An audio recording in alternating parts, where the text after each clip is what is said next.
కథాకమలం కథల వెల్లువ ఆలకించి ఆలోచించి ఆచరిద్దాం. 4th July Saturday, yet another relaxing day. The day is International Jackfruit Day. అంటే పనసపండు దినోత్సవం అంటారా. Jackfruit Day is established to highlight the tropical fruit's nutritional benefits and incredible popularity as a plant-based meat substitute globally. అంటే మనము చాలామంది మాంసాహారం తినాం కదా, వాళ్ళకి ఆ మాంసాహారంలో ఉండే బెనిఫిట్స్ అన్నీ కూడా ఈ పనస పండులో ఉంటాయంటారా. అంటే పనసకాయ కూడా మనము కర్రీ చేసుకొని, ఇంకా పనసకాయ బిర్యానీ అంటే చాలామందికి ఇష్టం కదా. సో దాన్ని పనస పండుని మీట్కి సబ్స్టిట్యూట్గా వాడతారంట గ్లోబల్గా. Jackfruit is native to south and south east Asia. It's rich in fiber, protein, moderate amounts of calories, vitamin A and C, riboflavin, potassium, copper, magnesium. అయ్య బాబాయ్ అన్నీ ఉన్నాయర్రా, తినేస్తే పోలేదు. One unique aspect of jackfruit is its unusual larger size. It is the largest tree fruit in the world. Wow! It's the largest tree fruit in the world and can reach up to 80 pounds, that is 35 kgs. Wow, really. Kada? Top of all, rich amalgam flavors of apple, banana, mango, pineapple అంటే ఇవన్నీ fruits కలిపిన taste. పనసపండు చాలా variety రా. అంటే కొంతమందికి నేను చూసాను ఇష్టం ఉండదు ఆ ఫ్లేవరు, ఇది పడదు, కానీ నాకు మాత్రం చాలా ఇష్టం రా. It helps in preventing blood sugar spikes and loaded with antioxidants. కదా, తెలుగులో మనకి చిన్నప్పుడు చదువుకున్న గుర్తర్రా. తండ్రి గరగర, తల్లి పీచు పీచు, పిల్లలు రత్నాలు, మనమరు మనమరాండ్లు మాణిక్యాలు. అంటే పైన పనసపండుకి గరగర ఉంటుంది కదా, అది తండ్రి అంట. లోపల పీచు ఎల్లోయిష్గా క్రీమ్ కలర్లో ఉంటుంది, అది పీచు పీచు తల్లి అంట. పిల్లలేమో పనసతోన్లు రత్నాలంట, మనమే. మరి మనవరు మనవరాండ్లనేమో మాణిక్యాలంట, గింజలు. పనస గింజలు కూర తిన్నారా ఎప్పుడైనా? కొంచెం ఉప్పు వేసుకొని ఉడకపెట్టుకుని తింటే చాలా చాలా ప్రోటీన్ వచ్చేస్తుందంటారా. అవును, మరి ఇదరా మరి పనసపండు గురించి. మరి ఈనాటి కథలోకి వెళ్ళిపోదాం. కథ ఏంటంటే కంటిన్యూటీ, పార్ట్ 2 ఇవాళ. ఏం పార్ట్ 2? కోతులు గుర్రాలు రాజుగారు పార్ట్ 2. ఎందుకంటే నిన్న ఆ మిగిలిపోయిన కోత ఎవరైతే ఉన్నదో చాలా కక్షపూర్వకంగా ఉంది కదూ. ఎలా అయినా రాజుకి బుద్ధి చెప్పాలని ఉద్దేశంతో ఆలోచిస్తూ అటు ఇటు అడవిలోకి వెళ్ళిపోయింది కదా. అడవులు అటు ఇటు తిరుగుతుంటే ఒక కొలను కనపడిందంట. ఆ కొలంలో అందమైన కమల పుష్పాలు. కమల పుష్పాలు ఎప్పుడైనా అందంగానే ఉంటాయి కదా, అందుకే కదా కథాకమలం. సో ఆ సరస్సులో చాలా కమలాలు ఉన్నాయంట. మనుషులు అడుగుజాడలు లోపలికి కొలంలోకి వెళ్తున్నట్టున్నాయంటే కానీ బయటకు వస్తున్నట్టు లేవంట. ఈ కోతి కొంచెం ఎలా అయినా తెలివైందే కదా. అయితే ఈ కొలంలోకి వెళ్ళిన మనుషులు కానీ ఇంక ఇతర ఏదైనా జంతువులు కానీ తిరిగి రావట్లేదు. అయితే కొలంలో మొసలు ఉందేమో అని అనుమానించి ఆ కొలంలోకి దిగకుండా ఒక తామర పువ్వును అందుకుని, ఆ తామర కాడు ఉంటుంది కదా స్ట్రా లాగా, అది తీసుకుని దాంతో నీళ్ళు తాగిందంటారా. అమ్మో, భలే తెలివైంది. జేజేలు కోతికి కదా.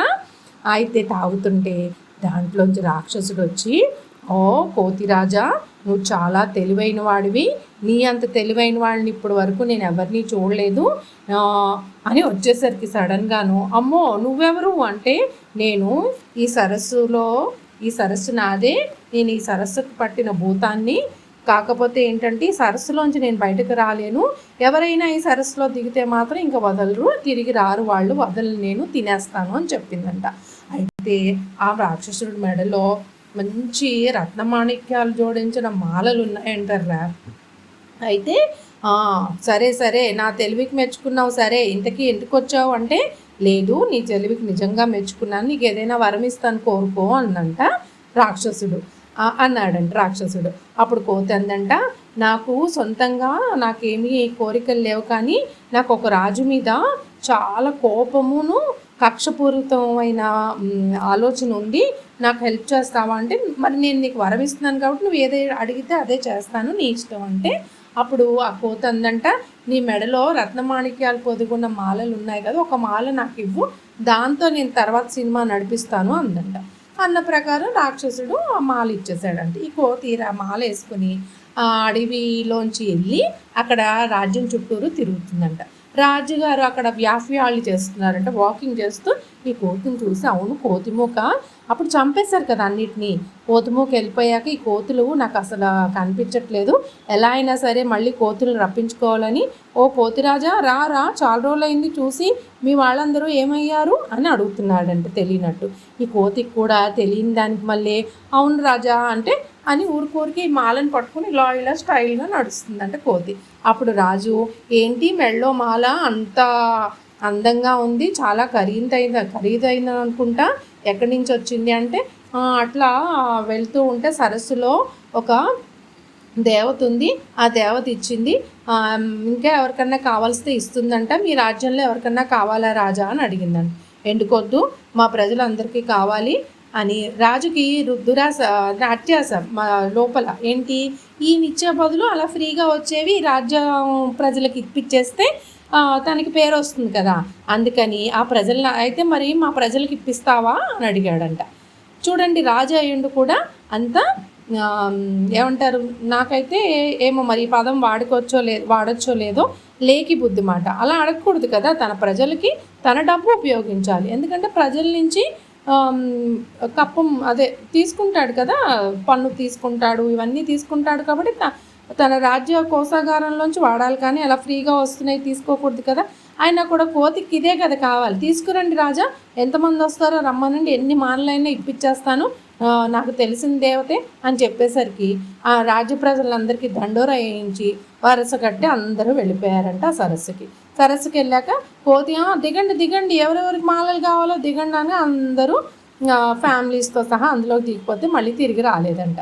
సాయంత్రం అయిపోతుందంట, ఇంకా రావట్లేదంట. అప్పుడు రాజు ఒక భటుడిని మంత్రిని పంపించి ఏంటి ఈ సంగతి కనుక్కొని కోతి దగ్గరికి వెళ్తే కోతి చెట్టెక్కి కూర్చుని, ఇగో నువ్వు రాజు ఈ మాలలు వేసుకుని తిరగండి అని చెప్పి ఒక రాళ్లమాల ఆ మంత్రి మీద వేసేసి, ఇది నా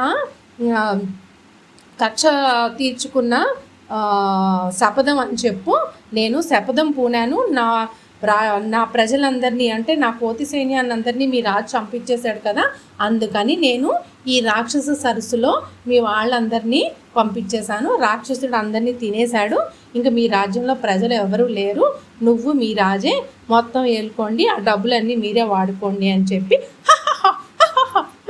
మంచికైందని ఎగురుకుంటూ అడవిలోకి వెళ్ళిపోయాడంట. మంత్రి వచ్చి రాజుకి చెప్పేసరికి రాజుకి అప్పుడు అర్థమైందంట, అవును నిజమే కదా, పరివారాన్ని కోల్పోతే ఎలా ఉంటుంది, అయ్యో అని బాధపడ్డాడంట. బాధపడేం లాభం, ముందు ఉండాలి ఆలోచన. అందుకే ఎప్పుడు కూడా పేరాస అత్యాస, ఇంకొంచెం ఉంటే ఇంకొంచెం దాచేసుకుందాం ఈ దాచేసుకోవటం ఏంటో కథాకమలానికి అర్థం కాదు, ఉన్నంతలో పెట్టుకోవాలి, కానీ మరీ అంత విచ్చలవిడిగా కాకపోయినా పేరాసుకు పోయి ఇలాంటి ప్రమాదంలోకి మాత్రం కూరుకుపోకూడదర్రా. మరి ఇదర్రా ఇంకా పార్ట్ 3 లేదులేండి, ఎందుకంటే తెలిసిపోయింది కదా ఎలా ఉండాలి ఎలా ఉండకూడదు అనేది. మరి కోతి చేసింది తప్ప ఒప్ప చెప్పాలి మీరు, ప్రశ్న చాలా రోజులకి. కోతి చేసింది తప్ప ఒప్ప. మరి అభినయ గేయంలోకి వెళ్ళిపోదాం. అమ్మో నాకు అభినయ గేయం కూడా మ్యాచింగ్ కర్రా. నక్క గారి ముక్క, కాకి నోట గారి ముక్క నక్క ఒకటి చూసింది, కాకి నోట గారి ముక్క నక్క ఒకటి చూసింది, టక్కరి నక్క అడిగింది పాట ఒకటి పాడమని, నిజమని కాకి నమ్మింది ఎంతో మురిసిపోయింది, కాకి పాట పాడింది గారి ముక్క జారింది, ముక్క నోట కరుచుకొని టక్కరి నక్క పారిపోయింది. తెలుసుకోండి బాలలు పొగడ్తకు దాసులు కాకండి, తెలుసుకోండి బాలలు పొగడ్తకు దాసులు కాకండి. సర్వే జనా సుఖినో భవంతు, లోకా సంస్థాం సుఖినో భవంతు. జై హింద్. ఉంటాను మరి.